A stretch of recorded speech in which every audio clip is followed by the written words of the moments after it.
आणि यानंतरची बातमी नागपूरमधून आहे। व्यावसायिक गॅस सिलेंडरच्या तुटवड्याचे मोठे विपरीत परिणाम कॅटरिंग व्यवसायावर दिसायला लागलेत। कॅटररला सध्या सिलेंडरच्या प्रचंड तुटवड्याला सामोरं जावं लागतंय। रोज शेकडो लोकांचं जेवण बनवण्यासाठी काही कॅटरर्सनं लाकडी चूल पेटवून जबाबदारी पूर्ण करण्याचे प्रयत्न सुरू केले।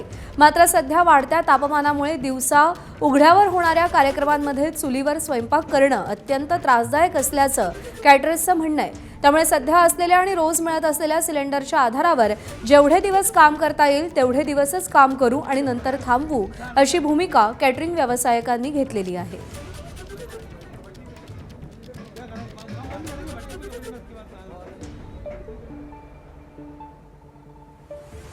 आखाती देशांमध्ये सुरू असलेल्या युद्धाचे परिणाम जे आहेत ते भारतातील वेगवेगळ्या व्यवसायांवर येत आहेत आणि त्याचाच एक विपरीत परिणाम जो आहे तो कॅटरिंगच्या व्यवसायावर येऊ लागलेला आहे। सध्या आम्ही नागपूरच्या रेशीमबाग परिसरात आहोत आणि या ठिकाणी महिला बचत गटाचा मोठा सरस नावाचा महाराष्ट्र सरकारचा कार्यक्रम आजपासून सुरू होत आहे। मात्र या ठिकाणी 3000 महिलांसाठी रोज जेवण तयार करण्याचं काम ज्यांना मिळालेलं आहे त्यांना मोठ्या चैलेंजेस आह्वानाला सामोरं जावं लागतात।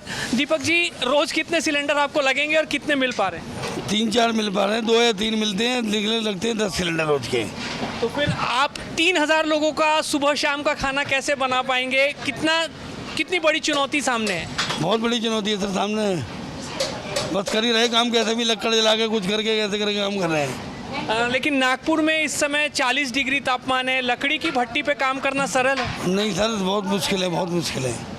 या ठिकाणी तुम्ही पाहू शकता की जवळपास 3000 महिलांसाठी आणि या कार्यक्रमामध्ये जे येणारे लोक आहेत त्यांच्यासाठी रोज सकाळ संध्याकाळ जेवण बनवलं जाणार आहे। सध्या काही प्रमाणात सिलेंडर्स त्यांना उपलब्ध होत आहेत, मात्र लाकडी जो चूल आहे त्याची पण व्यवस्था या ठिकाणी करून ठेवण्यात आलेली आहे आणि सध्या पहिल्या दिवसापासूनच अर्धा जेवण जो आहे तो लाकडं पेटवून त्याच्यावर आधारित जी चूल आहे त्याच्यावर करावा लागत आहे। येणाऱ्या दिवसांमध्ये जर सिलेंडर्स मिळाले नाही किंवा परिस्थिती सुधारली नाही तर नक्कीच एक मोठी अडचण कॅटरिंगचा व्यवसाय करणाऱ्यांच्या समोर येऊ शकते। कॅमेरामॅन मिथुन आदमानेसह रजत वशिष्ठ, एबीपी माझा, नागपूर। एबीपी माझा, उघडा डोळे बघा नीट।